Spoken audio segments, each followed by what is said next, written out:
Getting meetings set up can be an actual headache of going back and forth and trying to figure out when works for everyone.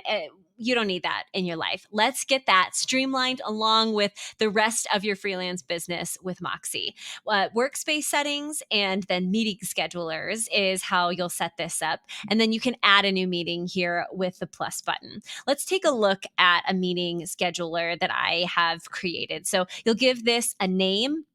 That is going to be viewable in the link, and it will also be a link you can use in your when you use your token. So that may be customer facing. It doesn't have to be, but just as a heads up, you'll want to give that a little bit of thought. Add your meeting duration. If you have connected Zoom or a Microsoft calendar or your Google calendars, you'll be able to set those up in a Teams meeting or a Google Meet or a Zoom as well. You can also do phone numbers, add an in-person address, or custom instructions. And then you'll be able to add those here. This message is what shows up when someone is trying to book. So you'll want to make that super friendly. That's why I have an exclamation mark there.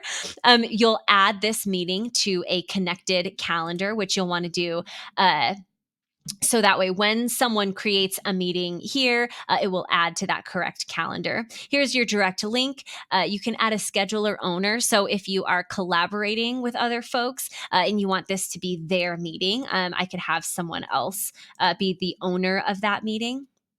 I can also make this meeting add to my pipeline. So if I want someone creates a meeting, I want to drop this into this specific pipeline stage. I can turn this link on and off. So if I don't want to do this kind of meeting right now, I can make it inactive, and I can choose to show this in my client portal. In your client portal, that would allow your client who's using the client portal to book this type of meeting. So you could also set up a specific client portal meeting with really specific time blocks or really specific questions if you chose.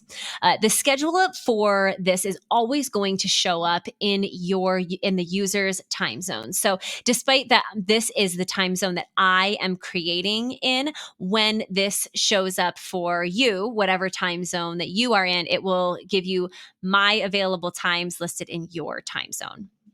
So you'll set up the available times here. If you always take a lunch break at 1:30, you could always stop your meetings here, and you could add another time during the day afterwards that you are going to add. So let's say we'll just do a 2:00 availability until 4:45 if you want to add multiple availability blocks during the day.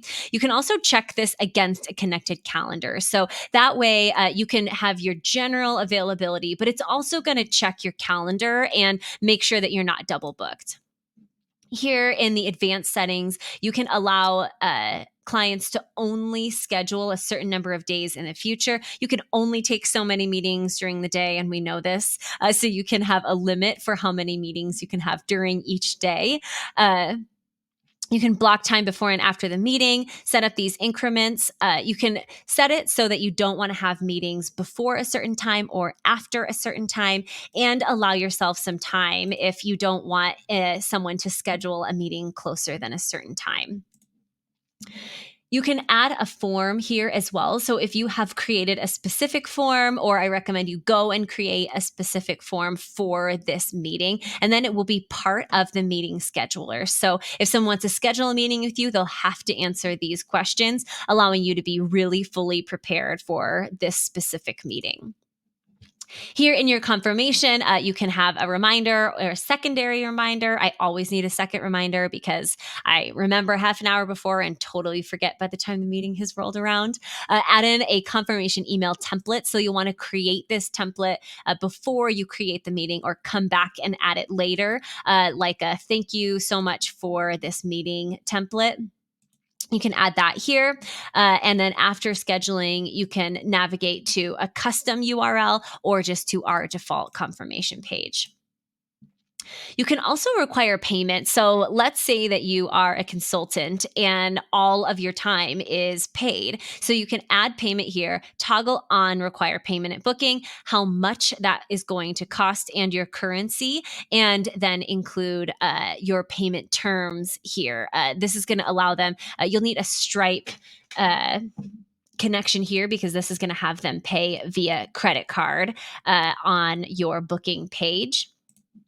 And then you'll be able to see a preview of what your entire thing looks like. So this will show you exactly what someone is going to see when you share this link with them. So here's what mine looks like. If I want to schedule a time, again, this is showing in my time zone, but this is going to say all time shown in, and this will be your time zone. So let's pick a date. Here is the form that I created. And so the person booking will need to answer this information before they can book. And here is where you can see that they are going to pay. Again, you'll need a Stripe connection for that. And they will add their credit card information here before they can click on this schedule meeting button. And that is your meeting scheduler. You can set up as many types of meetings as you like, but this helps you to protect your time and make it so that someone schedules a meeting on your schedule instead of the other way around.